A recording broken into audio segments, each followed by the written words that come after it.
لا حول ولا قوة إلا بالله العلي العظيم أعوذ بالله من الشيطان الرجيم بسم الله الرحمن الرحيم نحمده ونصلي على رسوله الكريم وآله الطيبين الطاهرين أما بعد فقد قال الإمام علي عليه الصلاة والسلام بسم الله الرحمن الرحيم إنا قوما عبدوا الله رغبة فتلك عبادة التجار إنا قوما عبدوا الله رحبة فتلك عبادة العبيد إن قوما عبدوا الله شكرا فتلك عبادة الأحرار۔ معزز سامعین کرام، سلام علیکم ورحمۃ اللہ۔ ناظرین، مسلسل آپ کی خدمت میں ایک موضوع جو آثار بندگی ہے اس کے عنوان پہ گفتگو ہو رہی ہے، اور اب تک جو آپ کی خدمت میں پیش کیا گیا وہ عبادت فردی اور عبادت اجتماعی۔ ہماری ذمہ داری صرف اپنے آپ کو جہنم کی آگ سے بچانا نہیں ہے، بلکہ ہماری ذمہ داری اپنا گھر، اپنا معاشرہ اور اپنا ماحول بدلنے کی ہے۔ ایک مومن کا عمل ایسا ہونا چاہیے، ایک مومن کو ایسا ہونا چاہیے کہ ماحول کا اثر مومن پر نہیں ہونا چاہیے، بلکہ مومن کے اندر اتنی قدرت، اتنی طاقت اور اتنا اثر ہونا چاہیے کہ وہ جس ماحول میں جائے ماحول اس پر اثر انداز نہ ہو، بلکہ مومن ماحول پہ اثر ڈال دے۔ یہ کمال مومن کے اندر ہونا چاہیے۔ کیسا عابد ہو، آج کا عنوان ہے۔ عبادت تو کر رہے ہیں ہم، فردی بھی ہے، اجتماعی بھی ہے، حق عبادت سمجھ گئے، فلسفہ عبادت سمجھ گئے، حقیقت عبادت ہم سمجھ گئے، لیکن اب مسئلہ یہ ہے کہ خود جو عبادت کر رہا ہے وہ کیسا ہو، اسے کیسا ہونا چاہیے۔ آئیے دیکھتے ہیں۔ کلمات قصار حضرت امیر المومنین علیہ الصلوۃ والسلام ارشاد فرماتے ہیں، حکمت میں ہے یہ جملہ کہ انا قوما عبدوا اللہ رغبتا فتلک عبادت التجار۔ مولا فرماتے ہیں کہ ایک قوم ہے جو عبادت کرتی ہے رغبت کی بنیاد پر، ثواب کے لیے، کچھ پانے کے لیے۔ تو امام فرماتے ہیں فتلک عبادت التجار، یہ عبادت سوداگری والی عبادت ہے، تجارت والی عبادت ہے۔ یہ عبادت صرف اور صرف کچھ پانے کے لیے عبادت ہے، یعنی لالچ کے لیے، لالچ کے طور پہ یہ عبادت کی جا رہی ہے۔ دوبارہ فرماتے ہیں ان قوما عبدوا اللہ رہبتاً، ایک وہ ہے جو خوف اور ڈر کی بنیاد پہ عبادت کر رہا ہے کہ میں جہنم میں نہ جاؤں، خدا کا خوف کی بنیاد پر، تو فتلک عبادت العبید، بس یہ عبادت جو ہے وہ غلاموں والی عبادت ہے، جو اپنے آقا سے ڈر رہا ہے، خوف کھا رہا ہے، اس کی بنیاد پہ کام کر رہا ہے اور عمل کر رہا ہے۔ اللہ کو نہ لالچ والی عبادت چاہیے، نہ خوف والی عبادت چاہیے، نہ ثواب کے لیے عبادت چاہیے، نہ عقاب کے خوف اور عقاب سے ڈر کے انسان عبادت کرے، بلکہ مولا فرماتے ہیں، امیر المومنین علیہ الصلوۃ والسلام فرماتے ہیں کہ انا قوما عبدوا اللہ شکرا فتلک عبادت الاحرار۔ ایک قوم ایسی ہے کہ جو اپنے پروردگار کی عبادت صرف اور صرف اس لیے کرتی ہے کہ اس کی شکر ادا کیا جائے، جو کچھ اس نے عطا کیا ہے اس کا شکر ادا کیا جائے۔ مولا فرماتے ہیں فتلک عبادت الاحرار، یہی عبادت جو ہے وہ آزاد لوگوں کی عبادت ہے، یہ غلاموں کی عبادت نہیں ہے۔ یہی عبادت خدا کو مطلوب ہے کہ میرا بندہ نہ جہنم کے خوف سے ڈر کے عبادت کرے، خوف سے عبادت کرے، نہ جنت کے لالچ میں عبادت کرے، بلکہ مجھے خدا سمجھتے ہوئے میری عبادت کرے۔ یہ عابد کی تین قسمیں کی ہیں مولا کائنات نے۔ پہلی وہ ہے جو لالچ میں ثواب کے لیے عبادت کرتی ہے، ٹھیک ہے عبادت ہے لیکن مرتبہ حاصل نہیں ہوتا اس سے۔ دوسری وہ ہے جو غلامی کی عبادت ہے، خوف جہنم سے، ٹھیک ہے عبادت ہے لیکن مرتبہ نہیں ملے گا۔ مرتبہ کس سے ملے گا؟ ان قوما عبدوا اللہ شکراً، جو شکر کے لیے پروردگار عالم کی عبادت کرے گا۔ آئیے دیکھتے ہیں، خود معصوم دوبارہ فرماتے ہیں کہ الہی ما عبدتک خوفا من نارک وطمعا فی جنتک ولکن وجدتک اہلا للعبادہ فعبدتک۔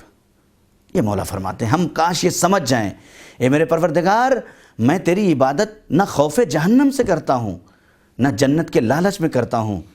اے میرے اللہ، چونکہ میں تجھے اہل عبادت سمجھتا ہوں، تو اس لائق ہے کہ تیری عبادت کی جائے، تو اس لائق ہے کہ تیری پرستش کی جائے، تو اس لائق ہے کہ تیرے سامنے سجدہ کیا جائے۔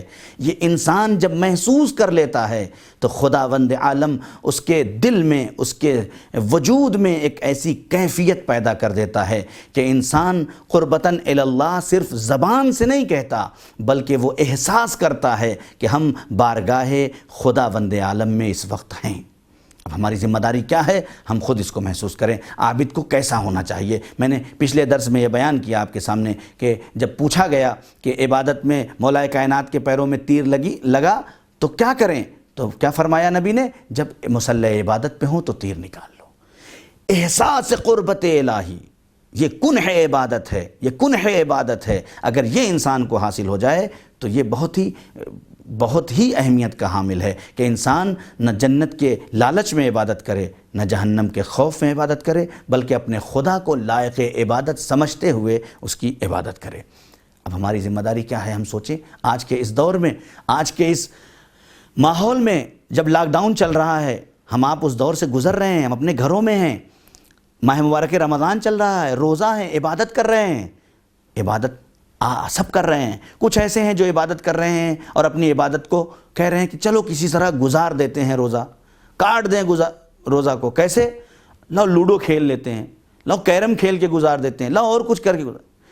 یہاں تصور کریں آپ، یہ کون سی عبادت ہو رہی ہے؟ عبادت تو ہو رہی ہے، آپ روزہ باطل نہیں ہوگا، لیکن یہ عبادت کسی مقام پہ نہیں پہنچائے گی۔ مقام پہ پہنچانے کے لیے آپ کو ہر وقت اپنے وجود میں، جب جناب سیدہ حضرت فاطمہ الزہرا سلام اللہ علیہ سے پوچھا گیا کہ اے بی بی روزہ کسے کہتے ہیں، تو انہوں نے کیا فرمایا؟ یہی تو فرمایا کہ روزہ اسے نہیں کہتے کہ اذان صبح سے لے کے اذان مغرب تک صرف بھوکے رہو، اس کو روزہ نہیں کہتے۔ روزہ اس کو کہتے ہیں کہ آپ کی آنکھیں بھی روزہ ہوں، آپ کے ہاتھ بھی روزہ ہوں، آپ کی زبان بھی روزہ ہو، آپ کا پورا وجود روزہ ہو۔ یہ عبادت ہے۔ ایسے عالم میں جب ہم گھروں پہ عبادت کریں، پروردگار محسوس کریں اپنے رب کو اپنے قریب۔ اللہ کہہ رہا ہے اے مرے بندے نحنو نقربو، میں تم سے قریب ہوں، کتنا؟ من حبل الورید، تمہاری رگے جان سے بھی قریب ہوں۔ محسوس کریں، خدا کہہ رہا ہے کہ ہم تمہارے حبل ورید سے قریب ہیں۔ ہمیں مشکل ہوتی ہے، ہم ادھر ادھر بھاگتے ہیں، اپنے خدا سے رابطہ کریں۔ وہی مشکل لانے والا بھی ہے، وہی مشکل ہٹانے والا بھی ہے۔ دنیا میں کوئی طاقت نہیں ہے اس کے علاوہ۔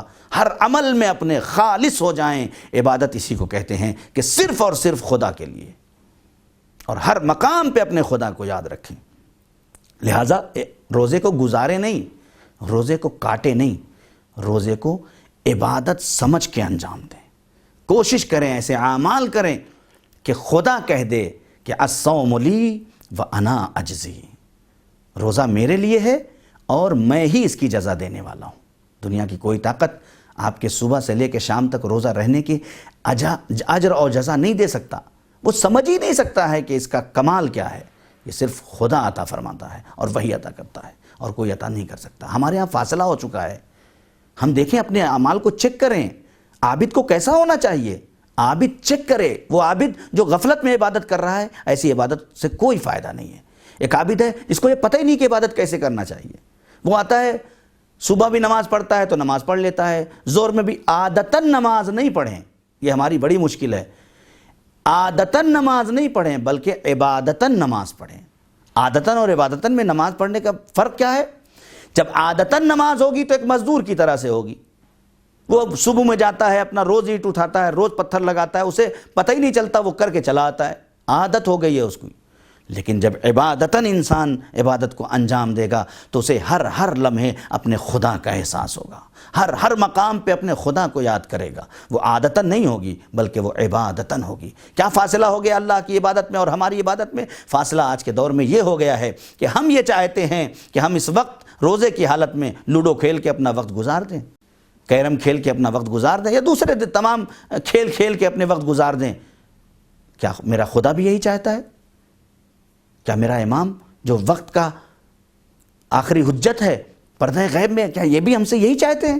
خدا کی قسم محسوس کریں، ہمارا فاصلہ امام سے دور نہ ہو۔ ایسا نہ ہو کہ امام زمانے سے تو قریب ہو رہے ہوں اور ہم امام سے دور ہو رہے ہوں۔ ہم پر لازم ہے کہ جس طرح زمانہ امام سے قریب ہو رہا ہے، اس سے کہیں تیزی اور سرعت کے ساتھ ہم امام سے قریب ہوں، تب جا کے ناصرین امام زمان میں ہمارا شمار ہوگا۔ ہم 40 دن دعائے عہد پڑھیں، ہم ہر روز اپنے امام کو سلام کریں، ہم دن بھر میں کم سے کم اپنے امام سے ایک بار نجوہ کریں، رات کی تاریکی میں کریں۔ نجوہ کا مطلب یہ ہے کہ اپنے امام سے گفتگو کریں، میرے مولا آج یہ پریشانی، مولا آج یہ ہو گیا، مولا آج یہ غلطی ہو گئی، مولا ایسا کر دیا، مولا آج میرے معاشرے میں ایسی پرابلم آ گئی ہے، آپ مولا دور کیجئے۔ ابھی یہ لاک ڈاؤن چل رہا ہے، اتنی بڑی بیماری ہے، آپ نے ایک بار بھی دعا کی اپنے وقت کے امام کو وسیلہ بنا کے؟ کریں۔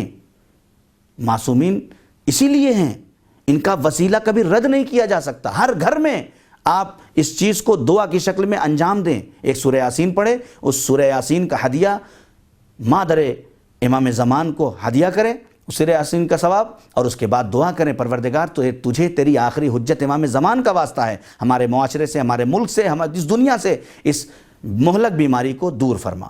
لہٰذا عبادت اپنی کنڈیشن میں کریں اور سوچ کے کریں اور چیک کر کے کریں کہ ہم عبادت کر کے خدا سے قریب ہو رہے ہیں، امام سے قریب ہو رہے ہیں، یا ایسا نہ ہو کہ عبادت بھی ہو رہی ہو اور ہم خدا اور اہل بیت سے دور ہوتے چلے جا رہے ہوں۔ والسلام علیکم ورحمۃ اللہ وبرکاتہ۔